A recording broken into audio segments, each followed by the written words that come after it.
नमस्कार साथियों, एक बार फिर से आप सभी का बहुत बहुत स्वागत है लोधे क्लासेस के यूट्यूब प्लेटफॉर्म पर। बीए सेकेंड ईयर के अंतर्गत हिंदी साहित्य वाला सेशन हमारा चल रहा था और जिसमें हम हिंदी गद्य वाली सीरीज पर चर्चा कर रहे थे दोस्तों, जो कि आपके मेजर सब्जेक्ट है ना। पेपर फर्स्ट है, मेजर सब्जेक्ट है और सेशन अभी कंटिन्यू हो रहे हैं। अभी तक 6 लेक्चर इस सीरीज के हो चुके हैं और आज 7वां लेक्चर होने जा रहा है, जिसमें हम बात करेंगे रामगढ़ की रानी। जी हाँ दोस्तों, इसके अंतर्गत एक अतुलनीय व्यक्तित्व पर हमारी चर्चा होगी, जो कि रानी अवंतीबाई लोधी के इतिहास पर हम बात करेंगे, उनकी वीरता पर बात करेंगे और उनके शासनकाल पर बात करेंगे। किस प्रकार की उनकी भारतीय भूमि के लिए, भारतीय अपनी माटी के लिए उनके बलिदान की किस प्रकार की कहानी रही है, उस सब पर पूरे विस्तार से आज हम चर्चा करेंगे और पूरे समझने योग्य कहानी है दोस्तों, है ना। तो हिंदी गद्य के अंतर्गत आज हम रामगढ़ की रानी रानी अवंतीबाई लोधी के पूरे इतिहास को जानेंगे और समझेंगे। तो शुरू करते हैं दोस्तों अपना आज का सेशन। और मैं सेशन को स्टार्ट करूं उससे पहले मैं आप लोगों को एक विशेष बात बताना चाहता हूं कि आज से ही दोस्तों सभी क्लासेस का टाइम हमने निर्धारित कर दिया है। क्योंकि हमेशा मेरे साथ एक्चुअल में क्या होता है कि मैं आप लोगों से अनाउंस कर देता था कि कोई क्लास का टाइम क्या रहेगा, लेकिन नहीं हो पाता था।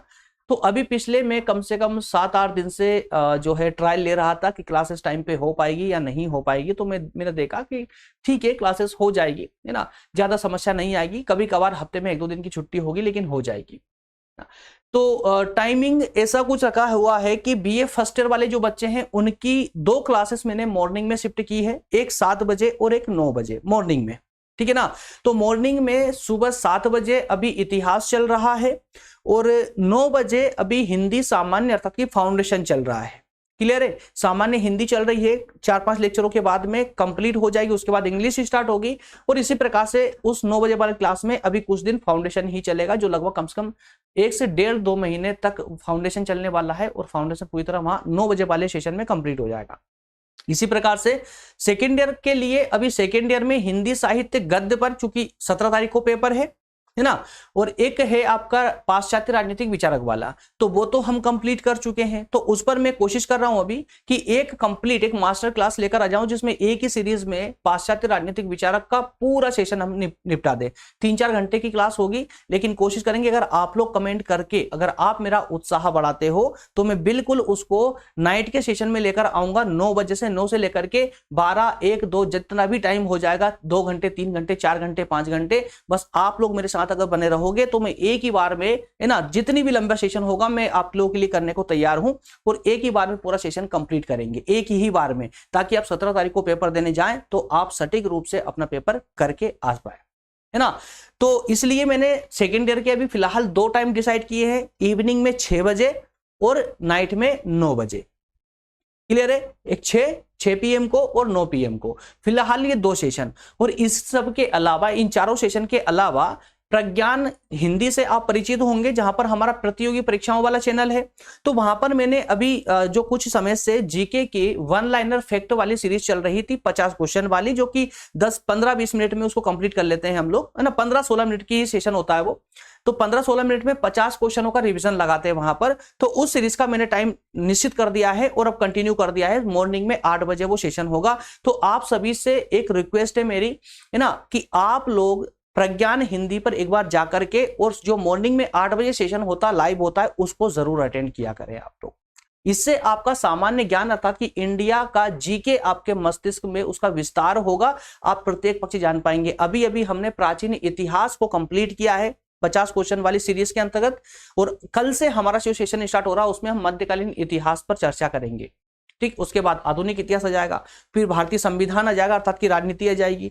इसी प्रकार से फिर इकोनॉमी, तो विभिन्न जहां जो लूसेंट बुक होती है, लूसेंट जी के, है ना, उस पर डिस्कस हम वहां पर कर रहे हैं, उसके इफेक्ट पर डिस्कस कर रहे हैं। क्लियर है, तो मेरे ख्याल से अब तक समझ गए होंगे आप लोग। चलिए अब अपना सेशन आज का करते हैं प्रारंभ, स्टार्ट करते हैं। बता ही चुका हूं किस पर बात करनी है, नए स्टूडेंट हैं तो एक बार प्लेलिस्ट विजिट कीजिएगा, सभी सब्जेक्ट आपको वहां पर मिल जाएंगे।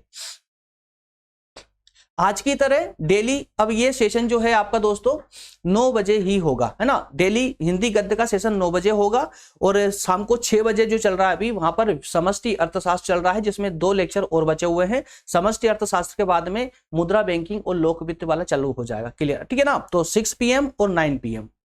क्लियर है, चलिए शुरू करते हैं। फर्स्ट इकाई फर्स्ट इकाई आज के सेशन के साथ में कंप्लीट हो जाएगी हमारे हिंदी गद्य की, रामगढ़ की रानी की व्याख्या के साथ में, ठीक है ना। तो क्या क्या पढ़ना है हमें जरा देख लेते हैं क्या क्या पढ़ना है। तो हमें इस अतुलनीय व्यक्तित्व के सबसे पहले हमें इनके का परिचय देखेंगे, रामगढ़ की रानी का परिचय सबसे पहले देखना है। उसके बाद हम रामगढ़ की रानी, तो पहले रामगढ़ का इतिहास भी तो देखेंगे, है ना। जिस मध्य प्रदेश के मंडला जिले में ये रामगढ़ है, और रामगढ़ की जो रियासत है उसका इतिहास क्या रहा है, उसकी स्थापना किसने की, उसको बृहद रूप किसने दिया है, एक्चुअल में किसके पास थी ये, उसकी रानी कैसे बनी, है ना। वीरांगना रानी अवंतीबाई लोधी जो है रामगढ़ की रानी कैसे बनी, ये सारी बातें इतिहास में देखेंगे, रामगढ़ के इतिहास में। उसके बाद हम देखेंगे रामगढ़ और रानी अवंतीबाई, रामगढ़ की रानी जब बनती है अवंतीबाई लोधी, तो उनके द्वारा किस प्रकार से शासन किया जाता है और अपने हक की लड़ाई किस प्रकार से अंग्रेजों के साथ ये लड़ती है, किस वीरता के साथ, किस साहस के साथ ये अपनी लड़ाई लड़ती है, उस पर चर्चा करेंगे। और अंतिम रूप से हम बात करेंगे कि 1857 की जो क्रांति हुई थी उसमें वीरांगना रानी लक्ष्मीबाई की तरह ही रानी अवंतीबाई लोधी ने किस प्रकार अपनी महत्वपूर्ण भूमिका अदा की थी। क्लियर है। इन चार बिंदुओं के माध्यम से आज हम इस वीरांगना रानी अवंतीबाई लोधी के पूरे इतिहास पर दृष्टि डालने का प्रयास करेंगे। हालांकि एक तुच्छ सा एक छोटा सा इतिहास होगा, मेरे द्वारा ये बताई गई कहानी एक छोटी सी होगी जो एग्जाम के लिए तो परिपूर्ण होगी, लेकिन अगर हम इनके व्यक्तित्व की बात करें, अगर हम इनके इतिहास की बात करें ना, तो इनके इतिहास का एक छोटा सा कण मात्र होगा जो आज मैं आपको जितने भी समय में आपको बताने वाला हूं, ठीक है ना। तो अगर आपको इनको विस्तार से पढ़ना है तो बाजार में इनको लेकर के कई किताबें अवेलेबल है दोस्तों, कई प्रकार की किताबें अवेलेबल है। बुक में पढ़ करके ऐसे व्यक्तियों के बारे में आपको पढ़ना भी चाहिए, समझना चाहिए, जानना चाहिए। यही तो है आपके साहित्य। और है क्या आपका साहित्य, क्या है आपकी संस्कृति सभ्यता, क्या है, इन्हीं लोगों की तो देन है ना। चलिए शुरू करते हैं अपना आज का सेशन दोस्तों। सबसे पहले हम बात करेंगे कि आज के टॉपिक से संबंधित कितने प्रश्न हो सकते हैं। तो ये 5 प्रश्न हैं जिनको कंप्लीट आंसर आपको आज के टॉपिक में मिलने वाला है। कौन कौन सा? सबसे पहला प्रश्न कि रामगढ़ की रानी का संक्षिप्त परिचय दीजिए। क्लियर है, जिसका डिस्कशन हम फर्स्ट पॉइंट में करने वाले हैं। उसके बाद दूसरा क्वेश्चन है रामगढ़ का इतिहास बताइए, ये भी हम देखेंगे। तीसरा क्वेश्चन है रानी अवंतीबाई लोधी का सन 1757 की क्रांति में क्या योगदान रहा है, इस पर भी डिस्कस करेंगे। रानी अवंतीबाई और 1757 की क्रांति पर प्रकाश डालिए। तो क्वेश्चन नंबर 3 और क्वेश्चन नंबर 4 एक ही हो जाएगा, आपको उसको मर्ज कर सकते हैं। क्वेश्चन नंबर 5 है रानी अवंतीबाई और ग्राम खेरी अर्थात मंडला की लड़ाई में क्या हुआ था। क्लियर है यहां तक का? चलिए अब शुरू करते हैं अपना आज का टॉपिक। सबसे पहले हम बात करेंगे रामगढ़ की रानी परिचय पर, है ना। रामगढ़ की रानी का परिचय जरा हम देख लेते हैं। हम यहाँ परिचय एक छोटी सी तर्क वाली बात होती है दोस्तों, ध्यान देंगे अगर आप बिंदु पर। अब जैसे मैंने आपको बोला रामगढ़ की रानी का परिचय, तो आपको लगा होगा कि यहाँ पर बताएंगे सर कि वीरांगना रानी अवंतीबाई लोधी का जन्म कहाँ हुआ, कैसे हुआ, किनके घर में हुआ, यहां से शुरुआत होगी। नहीं, हेडिंग पढ़िए। हेडिंग क्या है? रामगढ़ की रानी का परिचय। तो हमें यहां पर अवंतीबाई लोधी का परिचय की बात नहीं की है, रामगढ़ की रानी के परिचय की बात की है। मतलब ये कि हम यहां पर वो परिचय देख रहे हैं जहां पर अवंतीबाई लोधी रामगढ़ की रानी बन चुकी है। तो अब रामगढ़ की रानी के रूप में इनका परिचय देखना है ना। ये हेडिंग मैंने जानबूझ के डाली, मैं चाहता तो यहां पर रानी अवंतीबाई लोधी का परिचय भी कर सकता था। अब चूंकि हालांकि पुस्तक में भी यही दिया गया है, जहां पर आप आसानी से कंफ्यूज हो सकते हैं, आसानी से, बहुत आसानी से कंफ्यूज हो सकते हैं। मैक्सिमम स्टूडेंट पढ़ने के लिए इतने भावुक रहते, फटाफट पढ़ें, क्यों जल्दी कवर करना है ना, जल्दी कंप्लीट करना। और जल्दी कंप्लीट करने के चक्कर में ये महत्वपूर्ण जो इनके भाव छुपे होते हैं शब्दों के अंदर, वो तुम पहचान ही नहीं पाते हो, और यही गलती आप एग्जाम में करते हो, जिस कारण से नंबर कट जाते हैं आपके। यहां पर रामगढ़ की रानी का परिचय देना है, अवंतीबाई का नहीं। अवंतीबाई तो शादी से पहले भी हो सकती थी, अवंतीबाई तो शादी से पहले भी थी, लेकिन यह परिचय हमको रामगढ़ की रानी अवंतीबाई लोधी जब रामगढ़ की रानी बन जाती है उसके बाद का परिचय देना है, याद रखिएगा, ठीक है ना। अब शुरू करिए। देखिए, स्वतंत्रता की लड़ाई में दोस्तों कई ऐसे वीर हुए हैं जिनकी वीरता की गाथाएं ज्यादा प्रचलित नहीं हो पाई। क्या कहा मैंने? स्वतंत्रता की लड़ाई में, यह कहें कि हमारे भारतीय इतिहास में कई ऐसे व्यक्तित्व रहे हैं, कई ऐसे वीर योद्धा रहे हैं जिनकी गाथाएं ज्यादा प्रचलित नहीं हो पाई। इसके पीछे चाहे आप किसी को भी दोष दे सकते हैं, बिल्कुल आपको छूट है। चाहे आप किसी इतिहासकारों को दोष दीजिए, चाहे आप किसी भी सरकार को दोष दीजिए, चाहे आप किसी एजुकेशन सिस्टम को दोष दीजिए, किसी को भी दीजिए, आप उसके लिए स्वतंत्र है ना। लेकिन जो वास्तविकता है वो वास्तविकता है। जी हाँ, ये सत्य बात है। कई वीर रहे हैं जिनको आज आपको हमें पढ़ाया नहीं जाता है, जिसके बारे में हम जानते तक नहीं है। रानी अवंतीबाई की भी अगर हम बात करें तो आपको ये टॉपिक यहां देखने को मिल रहा है, और ये भी काफी बाद में जोड़ा गया। ये भी इतिहास में नहीं देखने को नहीं मिलेगा। इतिहास में देखने को आपको मिलेगा तो 4 से 5 लाइन में आप पढ़ लीजिए। यूपीएससी में जाकर भी देखेंगे ना तो 8-10 लाइन में इनका परिचय कंप्लीट हो जाएगा। महाभारत भी ज्यादा पढ़ने को नहीं मिलेगा। किसी को भी कोसिए, किसी को भी गाली बकिए, मुझे कोई फर्क नहीं पड़ता इसमें। जो सत्य बात है वो आपके सामने रखना मेरा फर्ज है, और बाकी आप स्वयं से अपने बुद्धि से परिपक्व हो चुके हैं और अपने अनुसार अब उसको समझिए, है ना, कि कहां पर क्या गलती हुई है उस समय में, जिस गलती को अब हमें नहीं दोहराना चाहिए, है ना। तो मैं सिर्फ अवंतीबाई लोधी के लिए ही नहीं बोल रहा हूं, बल्कि इनके ही जैसे और भी कई योद्धा हैं जो इतिहास के पन्नों में दबे पड़े हैं, जिनके बारे में आज हम भारतवासी जानते ही नहीं हैं। तो ऐसे ही कई वीरता की गाथाएं हमारे इतिहास के पन्नों में दबी हुई है। लेकिन स्वतंत्रता संग्राम में उनकी योगदान को हम किसी भी प्रकार भुला नहीं सकते। और ऐसा ही एक व्यक्तित्व था, ऐसा ही एक अतुलनीय व्यक्तित्व था माता वीरांगना रानी अवंतीबाई लोधी का। रानी अवंतीबाई लोधी कहां से थी दोस्तों ये? तो देखिए, मध्य प्रदेश, राज्य मध्य प्रदेश के जिला मंडला में रामगढ़ की रानी थी ये।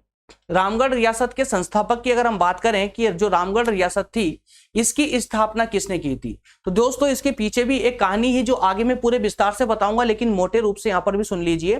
रामगढ़ रियासत की जो स्थापना की जब बात आती है तो दोस्तों उस समय में गौड़ साम्राज्य हुआ करता था। गौड़ साम्राज्य में दो भाई थे, है ना, दो भाई थे, मोहन सिंह लोधी और गजा सिंह लोधी। मोहन सिंह लोधी और गजा सिंह लोधी को गज सिंह लोधी भी कहा जाता था, ठीक है ना। ये दो भाई थे। तो इन दोनों भाइयों की वीरता इतनी ज्यादा प्रचलित थी उस समय में, और ये इतनी वीरता पूर्वक युद्ध करते थे, और वीरता पूर्वक ये चूंकि सेनापति थे तो गौड़ साम्राज्य कहेंगे, गौड़ राजा ने इन दोनों भाइयों से प्रसन्न होकर के उनमें से बड़े भाई मोहन सिंह को जो है ये रियासत सौंपी थी, और इन्होंने ही रामगढ़ की स्थापना की थी। और जब इन्होंने रामगढ़ की स्थापना की उस समय ये रामगढ़ की स्थान पर अमरगढ़ के नाम से जाना जाता था। इस नाम से, अमरगढ़ के नाम से। ये जो रियासत थी दोस्तों, ये 4000 वर्ग मील के दायरे में फैली हुई काफी बृहद रियासत हुआ करती थी, जिसमें 10 परगने और 681 गांव शामिल थे। कितने? 10 परगने और 681 गांव शामिल थे। क्लियर है? तो यहां से बस आपको ध्यान कितना रखना है कि जो रामगढ़ रियासत थी इसकी स्थापना किसने की थी? सेनापति मोहन सिंह लोधी ने। किसने? सेनापति मोहन सिंह लोधी ने। किसका सेनापति? गौड़ साम्राज्य का सेनापति वीर मोहन सिंह लोधी ने। ठीक है ना। आइए आगे बढ़ते हैं। तो मोहन सिंह लोधी के बाद में इनके मृत्यु के बाद में इनके जो भाई थे गजा सिंह, है ना, उन्होंने इस पर शासन किया। उसके बाद में क्रम चलता रहा, और फिर आगे चल करके 1817 से 1851 तक की बात करें तो लक्ष्मण सिंह इसके शासक रहे। लक्ष्मण सिंह इसके शासक रहे, इनके ही वंश के थे। और लक्ष्मण सिंह के निधन के बाद में इनके पुत्र विक्रमादित्य सिंह ने राजगद्दी संभाली। कहां की? रामगढ़ की, है ना। रामगढ़ की राजगद्दी किसने संभाली? विक्रमादित्य सिंह ने। क्लियर है? उनका बचपन में ही विवाह हो जाता है। विक्रमादित्य सिंह का बचपन में ही, मतलब बाल्यावस्था में ही विवाह करवा दिया जाता है। किससे? तो इनका विवाह, विक्रमादित्य का विवाह जो है मनकेहड़ी के जमींदार थे राव जुझार सिंह। कौन थे? जुझार सिंह ना, बस नाम इतना याद रखिएगा। मनकेहड़ी के जमींदार थे कौन? जुझार सिंह। उनकी पुत्री थी अवंतीबाई लोधी। उनसे इनका विवाह करवा दिया जाता है, विक्रमादित्य का विवाह करवा दिया जाता है। ठीक है ना। तो विक्रमादित्य जो है बचपन से ही वीतरागी प्रवृत्ति के थे, वीतरागी प्रवृत्ति के थे। अब क्या होती है वीतरागी प्रवृत्ति, ध्यान सुनते चलिएगा, खाली बस सुनोगे तो अपने आप ही स्टोरी याद हो जाएगी। ये बचपन से ही विक्रम सिंह बचपन से ही वीतरागी प्रवृत्ति के थे। वीतरागी प्रवृत्ति मतलब ये होता है कि जिसने ईश्वर में पूरी तरह से ईश्वर को अपने आप को समर्पित कर दिया हो, ईश्वर में ही मन लगा लिया हो, जिसने मोह माया के बंधन से छुटकारा पा लिया हो, उस व्यक्ति को कहेंगे वीतरागी प्रवृत्ति, है ना। सिद्ध पुरुष जिसे कहा जाता है। हालांकि सिद्ध पुरुष इनके आगे की स्टेज है, वितरागी प्रवृत्ति से आगे की स्टेज है। वितरागी कोई भी हो सकता है जिसको किसी का मोह ना हो, संसार का मोह ना हो, है ना, जिसको सभी अपने पराये सब एक समान लगते हो, वो वितरागी प्रवृत्ति का हो जाता है। तो ये बचपन से ही धार्मिक, अत्यधिक धार्मिक प्रवृत्ति के थे, ठीक है ना। तो इस कारण से राज्य का संचालन का काम उनकी पत्नी को ही देखना पड़ता था, उनकी पत्नी रानी अवंतीबाई को ही देखना पड़ता था। इनके दो पुत्र हुए, अमान सिंह और शेर सिंह। कौन से, क्या नाम थे इनके पुत्रों के, अमान सिंह और शेर सिंह। इस समय तक अंग्रेजों ने भारत के कई भागों पर अपने पैर जमा लिए थे। कैसे कैसे, अंग्रेज बस ये मौका देखते थे कि कौन से राज्य को संचालित करने वाला राजा कमजोर पड़ रहा है, उस राजा पर अधिकार करके उस राज्य को हड़प लेना ही उनकी नीति थी। क्लियर है। आपको याद होगा ना, डलहौजी की हड़प नीति, नाम सुना होगा आप लोगों ने, अगर इतिहास नहीं भी पढ़ा है तो भी नाम तो सुना होगा आपने, पक्का सुना होगा। डलहौजी की हड़प नीति, वो हड़प नीति क्या थी, यही तो थी, राज्यों को हड़पना, ठीक है ना। तो उसी हड़प नीति के अंतर्गत ही बोर्ड ऑफ कंट्रोल से जो है पूरा एक उनका चार्ट तैयार होता है, पूरी प्लानिंग तैयार होती है और इनको आदेश संचालित करवा दिया जाता है ना। कारण क्या था बताता हूं मैं आगे, अभी है ना, पूरे स्टोरी स्टेप बाय स्टेप चलेंगे, आपको सब समझ आएगा, ध्यान दीजिएगा। अब चूंकि जो विक्रमादित्य थे ये तो वितरागी हो चुके थे, और वितरागी को सामान्य बोलचाल की भाषा में या कहें कि एक आम व्यक्ति जिनको उनकी प्रवृत्ति का पता नहीं होता है, जो धार्मिक नहीं होता है, वो उसको विक्षिप्त बोलते हैं। वितरागी को विक्षिप्त, जैसे कि मीराबाई थी, मीराबाई को सब क्या बोलते थे, विक्षिप्त विक्षिप्त का मतलब होता है पागल, है ना, पागल बोलते थे। मीराबाई को सब लोग पागल बोलने लगे थे। क्यों? क्योंकि वो जो है कृष्ण के प्रेम में इस प्रकार डूब जाती है कि उनको कुछ भी, संसार का कुछ भी अता पता नहीं होता है। तो सब लोग उनको विक्षिप्त बोलने लगे थे, जबकि वो वितरागी हो चुकी थी, लेकिन उसे कोई क्या बोलते थे लोग, विक्षिप्त बोलते थे, मतलब पागल बोलते थे। तो इसी कारण से इनको भी विक्षिप्त बोलने लगे थे और अंग्रेजों ने इनको विक्षिप्त ही समझा। अब आगे कहानी सुनिए। रानी अवंतीबाई बचपन से ही तलवारबाजी और घुड़सवार में पारंगत थी, बचपन से ही सीखती आ रही थी। वीरांगना जो है, वीरांगना बाल्यकाल से ही बड़ी वीर और साहसी थी। रामगढ़ के राजा विक्रमादित्य सिंह को विक्षिप्त और अमान सिंह और शेर सिंह को नाबालिग घोषित करके रामगढ़ राज्य को हड़पने की दृष्टि से अंग्रेज शासकों ने कोर्ट ऑफ वार्ड्स की कार्यवाही शुरू कर दी।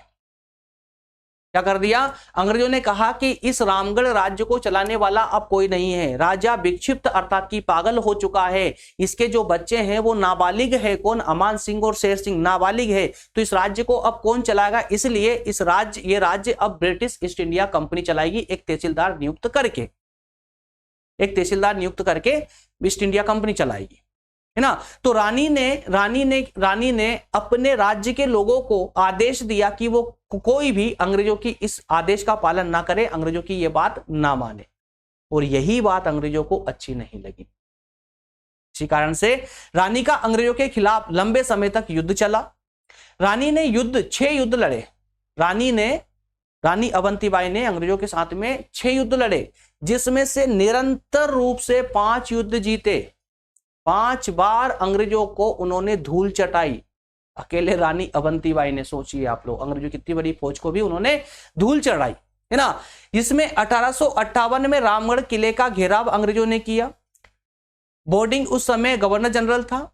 कई बार झड़पें हुई, लेकिन फिर भी वो सफल नहीं हो पाया। अंततः 20 मार्च 1858 का वो दुख भरा दिन आता है जब रानी युद्ध में पराजित होती है। हालांकि वो पराजित अंत समय तक नहीं होती है। किस तरह से इनकी हार होती है मैं आगे पूरा विस्तार से और बताऊंगा, ये तो चूंकि एक सामान्य सा परिचय था। तो 20 मार्च 1858 को वो अपना आत्म बलिदान कर देती है। इस प्रकार से अपनी माटी के लिए उन्होंने अपने आप को ही त्याग दिया। ये एक छोटा सा परिचय था दोस्तों रामगढ़ की रानी का। अब अगला जो बिंदु होगा हमारा, उसमें हम देखेंगे रामगढ़ का इतिहास, है ना। उसके बाद में असली कहानी चालू होगी। आपने रामगढ़ की रानी के बारे में सामान्य से तथ्य के माध्यम से समझा थोड़ा सा, है ना, थोड़ा थोड़ा दिमाग में आपके फिट हो चुका है। अब हम रामगढ़ की बात कर रहे हैं कि रामगढ़ का इतिहास भी एक बार देख लीजिए, उसके बाद में आपको ये स्टोरी सुनने में और आनंद आएगा और आप आसानी से सुनने के साथ साथ इसको बेहतर तरीके से समझ भी पाएंगे, ठीक है ना। तो देखिए रामगढ़ के इतिहास की जब हम बात करते हैं तो ये तो आप सब समझ चुके हैं कि मध्य प्रदेश के मंडला जिले का एक ये जो है एक धरोहर थी या कहें कि रियासत थी, है ना, रामगढ़ के नाम से प्रसिद्ध थी। अब इसका थोड़ा सा स्टार्टिंग समझिए। रामगढ़ राज्य अपने चरमोत्कर्ष पर, जब रामगढ़ राज्य अपने चरम पर था, मतलब कि बहुत अच्छे से ये रियासत चल रही थी, उस समय इसका जो विस्तार था पूरा वो 4000 वर्ग मील तक फैला हुआ था। कितना? 4000 वर्ग मील तक फैला हुआ था, जिसमें 10 परगने और 681 गांव शामिल थे, जिसकी सीमाएं मंडला, डिंडोरी, सुहागपुर और अमरकंटक तक फैली हुई थी। मध्य प्रदेश के मंडला, डिंडोरी, सुहागपुर और अमरकंटक तक फैली हुई थी। गौड़ राजवंश के समय रामगढ़ जो है राजा संग्राम शाह के 52 गढ़ों में से एक गढ़ हुआ करता था। क्या कहा गया यहां पर? जब गौड़ राजवंश का शासन था, यहां पर जब गौड़ राजवंश का शासन, मैं प्रारंभ में बताया था ना कि गौड़ राजवंश के वीर सेनापति मोहन सिंह लोधी, है ना, जिन्होंने स्थापना की थी रामगढ़ की। अब ध्यान से सुनना, वही कहानी आएगी वापस से। गौड़ राजवंश के समय में रामगढ़ राजा संग्राम शाह के 52 गढ़ों में से एक था। राजा संग्राम शाह कौन थे? गौड़ राजवंश के राजा थे। गौड़ राजवंश के राजा संग्राम शाह के उस समय 52 गढ़ हुआ करते थे, उसमें से एक गढ़ था रामगढ़, जिसे उस समय रामगढ़ ना कहते हुए अमरगढ़ कहा जाता था। क्या कहा जाता था? अमरगढ़ कहा जाता था, ठीक है ना। तो अब यहां से लिंक बनाइएगा आप लोग। गौड़ राजवंश के राजा संग्राम शाह के 52 क्या थे? गण थे। गण कह दीजिए, जिले कह दीजिए, पर कुछ भी कह लीजिए, आपको जो आपको मन लगे वो कह दीजिए, है ना। तो क्या थे? 52 गढ़ थे, उनमें से एक गढ़ क्या था? अमरगढ़, ठीक है ना। रामगढ़ नहीं, अभी नहीं बोलना रामगढ़, क्या था? अमरगढ़। ये अमरगढ़, रामगढ़ से पहले इसको, इस क्षेत्र को क्या बोला जाता था? अमरगढ़। रामगढ़ कब बोला गया? जब मोहन सिंह ने इसका नामकरण किया रामगढ़, जब अपनी रियासत प्रारंभ की उन्होंने। क्लियर है? चलिए आगे कहानी। गौड़ राजा के शासनकाल में रामनगर जो मंडला में है, रामनगर में आदमखोर सेंगर ने आतंक मचा रखा था। अब सुनिएगा, दोनों मोहन सिंह और उसके भाई, दोनों की कहानी या कहें कि दोनों की बहादुरी का किस्सा। जब गौड़ राजा का शासनकाल था, उस समय में रामनगर, जो कि इनका एक 52 गढ़ों में से एक गढ़ था, रामनगर भी था एक गढ़ जो कि मंडला में था। वहां पर एक आदमखोर शेर हुआ करता था, जिसने बहुत आतंक मचा रखा था, बहुत नुकसान कर रहा था। तो राजा ने जो है 3 लोगों को नियुक्त किया था इसको मारने के लिए, इस शेर को मारने के लिए। कौन कौन थे भी 3 लोग? एक था मुकुटमणि, और 2 भाई थे, मोहन सिंह लोधी नामक 2 भाई थे, है ना, मोहन सिंह लोधी, और एक था गजा सिंह लोधी। मोहन सिंह के भाई थे गजा सिंह लोधी, ठीक है ना, 2 भाई और एक मुकुटमणि। इन तीनों ने मिलकर के उस शेर का शिकार किया, लेकिन इस शेर के साथ झड़प में मुकुटमणि का जो है मारे जाते हैं, उनकी शेर के साथ झड़प में मारे जाते हैं। राजा ने दोनों भाइयों से खुश होकर, इनकी बहादुरी से खुश होकर के मोहन सिंह को सेनापति नियुक्त कर दिया अपनी सेना में। क्लियर है? लेकिन मोहन सिंह की मृत्यु के बाद में गौड़ राजा ने गजा सिंह, माफ कीजिएगा गाजी सिंह में गजा सिंह बोल रहा था बार बार, इसको थोड़ा ठीक कर लीजिएगा, गाजी सिंह है ना, थोड़ा सा यार हो जाता है। क्लियर? तो गाजी सिंह नाम था एक्चुअली में, उसको गजा सिंह नहीं था, माफ करना, एक्चुअली मेरे गुरु का नाम है गजा सिंह, तो मुझे जल्दी से एकदम रिमेंबर आ चुका था वो नाम, तो अच्छी गाजी सिंह की अपेक्षा गजा सिंह में बार बार रिपीट कर रहा था, तो उसको थोड़ा सा शुरू से ठीक कर लीजिएगा, ठीक है ना। हो जाती है शाब्दिक थोड़ी बहुत जो है मिस्टेक हम लोगों से भी हो जाती है, तो ज्यादा माइंड ना करें, है ना। गाजी सिंह, तो मोहन सिंह की मृत्यु के बाद में गोंड राजा ने गाजी सिंह की वीरता से प्रसन्न होकर के गोंड, एक्चुअल में गाजी सिंह ने भी कोई कारनामा किया, क्या कारनामा किया था उस समय इन्होंने अपना एक गण में जो है डाकुओं का बहुत ज्यादा समस्याएं थी, तो उस गण में गाजी सिंह को क्या किया था उन्होंने जमींदार नियुक्त कर दिया और इनको वहां से कर वसूलना था। लेकिन चूंकि वहां डाकुओं का बसेरा होने के कारण, डाकुओं का अत्याचार होने के कारण उस क्षेत्र में वो वहां से कर नहीं वसूल पा रहे थे इस कारण से। लेकिन आगे चलकर गाजी सिंह ने क्या किया, उस क्षेत्र को डाकुओं से मुक्त करवाया। तो जब डाकुओं से मुक्त करवा लिया तो फिर गोंड राजा इनसे प्रसन्न हुए और जो रामगढ़ की जो जागीर थी ना वो इनको सौंप दी। किसको? गाजी सिंह को, ठीक है ना, गाजी सिंह को सौंप दी। इन्हें राजा की उपाधि भी प्रदान की। बाद में गाजी सिंह ने रामगढ़ का बहुत विस्तार किया और इसके बाद इसी वंश के राजा लक्ष्मण सिंह हुए, इन्होंने राज किया और उसके बाद में लक्ष्मण सिंह के पुत्र विक्रमादित्य इस गद्दी पर बैठे और उनका विवाह जो है जुझार सिंह की पुत्री अवंतीबाई से हुआ। तो ये थी एक छोटी सी कहानी किसकी? रामगढ़ की। अब आइए, अब हम बात करते हैं इनकी वीरता की, रानी अवंतीबाई की वीरता की। इन्होंने ये मैंने आपको प्रारंभ में क्या बताया, एक छोटी सी कहानी मात्र हम यह समझ रहे ताकि छोटा छोटा सा एक मोटा सा परिचय आपको यहां से हो जाए रानी अवंतीबाई के बारे में। उसके बाद तो आप पुस्तक पढ़ेंगे ना तो आपको एक ही बार में पूरी कहानी समझ आएगी, कहीं पर कोई भी पात्र जो है आपको परेशान नहीं करेगा। आइए, थर्ड पॉइंट में हम देख रहे हैं रानी अवंतीबाई और रामगढ़। तो अब इन्होंने किस प्रकार से अपनी भूमिका अदा की थी रामगढ़ की रानी बनने के बाद। देखिए, रानी अवंतीबाई का जन्म ग्राम मनकेड़ी, जिला सिवनी में, मध्य प्रदेश की जिला सिवनी में ही ग्राम मनकेड़ी के जमींदार के घर राव जुझार सिंह के घर में 16 अगस्त 1831 को इनका जन्म होता है। रानी अवंतीबाई का विवाह 17 साल की उम्र में ही हो जाता है। किससे होता है? रामगढ़ रियासत के राजकुमार विक्रमादित्य सिंह के साथ में, ठीक है। 1850 में राजा विक्रमादित्य सिंह ने राजगद्दी संभाली। इनके दो पुत्र थे, कुंवर अमान सिंह और कुंवर शेर सिंह। इनके दोनों पुत्र छोटे ही थे कि राजा विक्षिप्त हो गए। अब चूंकि अत्यधिक धार्मिक प्रवृत्ति के होने के कारण लोग उनको विक्षिप्त समझने भी लगे थे, तो धीरे धीरे उनकी मानसिकता भी उसी प्रकार की बन गई और वो विक्षिप्त हो गए।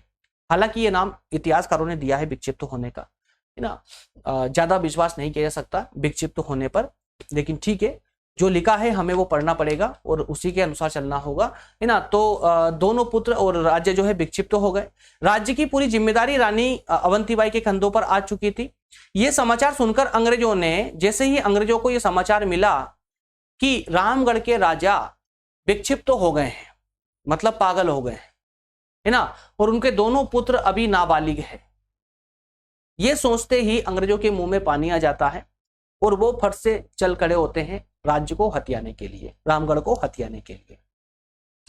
वो रामगढ़ को हथियाने के लिए कोर्ट ऑफ डायरेक्टर का ऑर्डर लेते हैं, एक पूरी चार्जशीट तैयार करते हैं।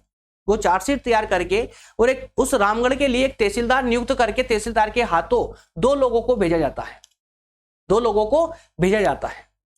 वहां पर वो जाते हैं, वहां पर वो अपनी ब्रिटिश ईस्ट इंडिया कंपनी की पूरी रिपोर्ट सुनकर बताते हैं कि यहाँ के लिए, यहाँ इस राज्य के रामगढ़ के संचालन के लिए ईस्ट इंडिया कंपनी ने तहसीलदार नियुक्त किया है। आज से इसका संचालन की पूरी जवाबदारी किसकी होगी? कंपनी की होगी। ये बात सुनकर के रानी को अपना अपमान महसूस हुआ। रानी को लगा कि कंपनी ने उसका अपमान किया है, इसलिए रानी अवंतीबाई ने उन तहसीलदारों को, जो भी दो लोग आए थे, उनको वापस दबे पांव भगा दिया, अर्थात कि अंग्रेज कंपनी का विरोध किया। और ये बात अंग्रेजों को घटा गई, अच्छी नहीं लगी। इसी बीच अचानक से राजा का निधन भी हो जाता है। अब रामगढ़ की जो रियासत थी अब पूरी तरह से सिर्फ और सिर्फ रानी अवंतीबाई के कंधों पर आ पड़ी, सिर्फ उनकी जवाबदारी पर आ पड़ी और बखूबी उन्होंने अपनी जवाबदारी निभाई। संभवतः जितनी सहनशीलता के साथ, जितनी बहादुरी के साथ संभवतः हो सकता था कि विक्रमादित्य जो भूमिका नहीं निभा पाते, उससे भी कहीं बढ़ चढ़ करके रानी अवंतीबाई लोधी ने अपनी भूमिका निभाई, एक रानी होने के नाते, एक राज्य की रानी होने के नाते। और हालांकि उस समय माटी की कीमत आज किसी को नहीं पता है। उस समय के लोग बड़े दीवाने थे, इसके राष्ट्र प्रेम के दीवाने थे, है ना। भारत माता की जय एक नारा मात्र काफी नहीं था। उनकी तो दीवानगी थी यार राष्ट्र के लिए, जो दीवाने थे। देख पा रहे ना कैसे कैसे, मतलब कि सब कुछ न्यौछावर, राष्ट्र के लिए सब कुछ न्यौछावर। जो भावना उस समय थी और उसकी अगर 50% भावना अगर आज पैदा हो जाए ना, तो जो जिस चीज के लिए हम आज तरसते हैं ना यार, इतना भ्रष्टाचार है, ये नहीं मिल रहा, वो नहीं मिल रहा, एजुकेशन सिस्टम में इतनी कमियां हैं, सारी कमियां देखते देखते खत्म हो जाए। क्या नहीं कर सकती आम जनता, सब कुछ कर सकती। चलिए, इसी बीच में 1757 की क्रांति का माहौल बन जाता है। वो सिर्फ माहौल ही नहीं बनता है बल्कि चरम उत्कर्ष पर आ जाती है 1757 की क्रांति। इसी बीच में जैसे जब विक्रमादित्य का निधन होता है ना, और कंपनी रामगढ़ को हथियाने के लिए आगे कदम बढ़ाती, उसी समय में 1857 की क्रांति अपने जोर शोर पर आ जाती है। कई राजा और कई जमींदार उस समय अंग्रेजों का विरोध कर रहे थे, अर्थात कि अंग्रेजों के विरोध में और क्रांति के पक्ष में खड़े हुए थे। इसी के चलते रामगढ़ की सेनापति ने, अर्थात कि रानी अवंतीबाई के सेनापति ने भुआ बिचिया थाने पर चढ़ाई कर दी। भुआ बिचिया थाने पर, जो कि अंग्रेजों के कब्जे में था, जो कि यहां पर अंग्रेज थे, उस थाने पर चढ़ाई की और उसे अपने कब्जे में ले लिया। रानी के सिपाहियों ने घुघरी पर भी कब्जा कर लिया और विद्रोह पूरे मंडला और रामगढ़ में फैल गया। और ऐसा विद्रोह जिसमें कि अंग्रेज उसको चाहकर भी दबा नहीं पा रहे थे। पूरी तरह से अंग्रेज असफल थे उस विद्रोह को दबाने के लिए। फिर कहानी आगे बढ़ती है।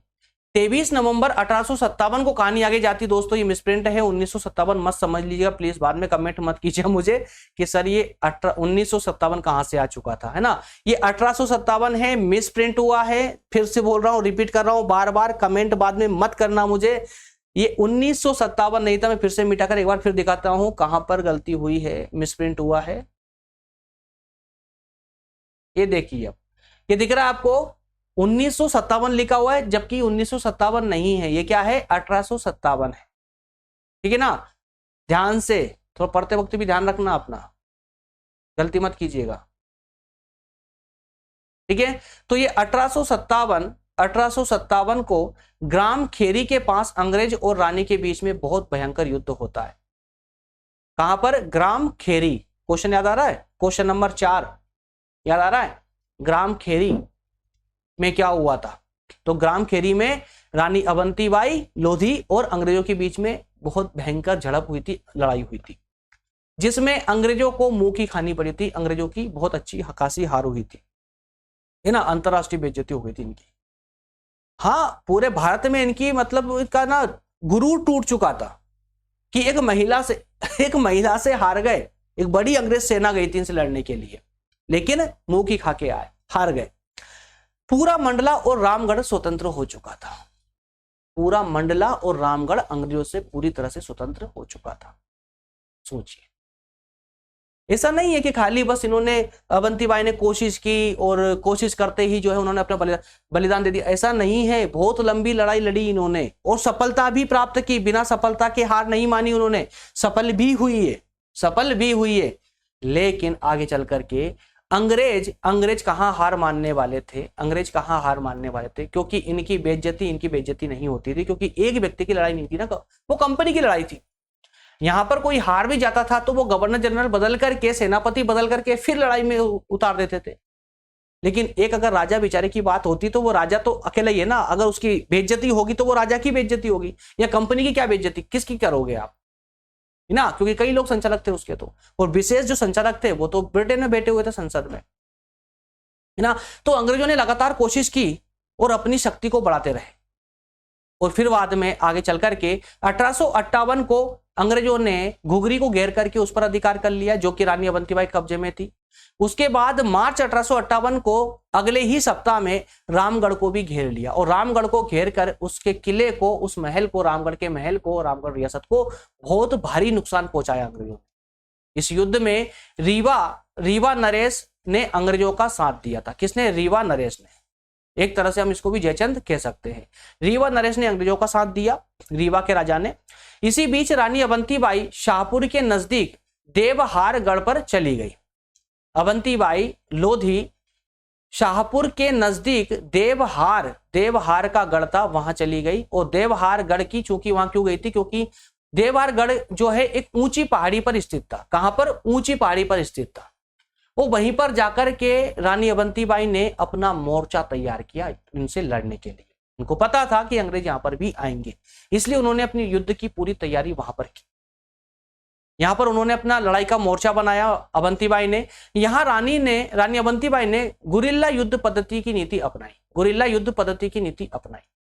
परंतु अंग्रेजों ने रानी को क्या किया? चारों तरफ से घेरना प्रारंभ कर दिया। और यहां रानी और अंग्रेजों के बीच में घमासान युद्ध हुआ।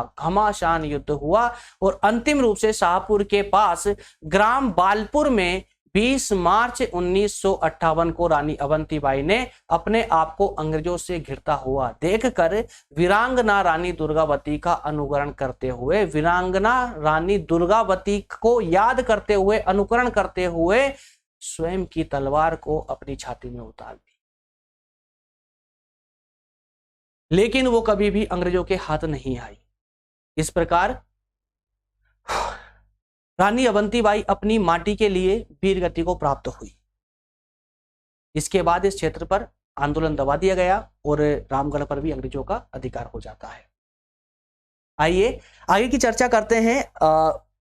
1857 की क्रांति में क्या योगदान रहा रानी अवंतीबाई का? 1857 की क्रांति में अंग्रेजों के खिलाफ साहस भरे अंदाज से लड़ने और अंग्रेजों की नाक में दम कर देने के लिए उन्हें अच्छे से याद किया जाता है और कहा जाता है कि वीरांगना अवंतीबाई लोधी 1857 के स्वाधीनता संग्राम के नेताओं में सबसे ज्यादा योग्य कही जा सकती है। कहा जाए तो वीरांगना अवंतीबाई लोधी का योगदान भी उतना ही महत्वपूर्ण है जितना कि 1857 की क्रांति में वीरांगना झांसी की रानी लक्ष्मीबाई का योगदान रहा था। महारानी अवंतीबाई लोधी ने 1857 के स्वतंत्रता संग्राम में अंग्रेजों से खुलकर लोहा लिया और अंत में भारत की स्वतंत्रता के लिए अपने जीवन की आहुति दे दी। 20 मार्च 1858 को इस वीरांगना ने रानी दुर्गावती का अनुकरण करते हुए, दुर्गावती की बातों को याद करते हुए, दुर्गावती का ध्यान करते हुए, युद्ध लड़ते हुए अपने आप को चारों तरफ से घिरा हुआ देखकर स्वयं को तलवार भोंककर देश के लिए बलिदान दे दिया। उन्होंने अपने सीने पर तलवार भोंकते समय हमारी दुर्गावती से जीते जी बेरी के हाथ अंग न छू पाए जाने का प्रण लिया था, इसे ना भूलना। इसके बाद इस क्षेत्र में आंदोलन को दबा दिया गया और रामगढ़ पर अंग्रेजों का अधिकार हो जाता है। क्लियर है? इस तरह से दोस्तों रानी अवंतीबाई का इतिहास रहा था, जो मैंने प्रयास किया कि जितना बता पाया मैं, है ना। हालांकि इनका इतिहास तो बहुत ही गौरवपूर्ण रहा है और इतिहास में गौरवमय स्थान इनको प्राप्त है और होना भी चाहिए ऐसे वीर योद्धाओं को।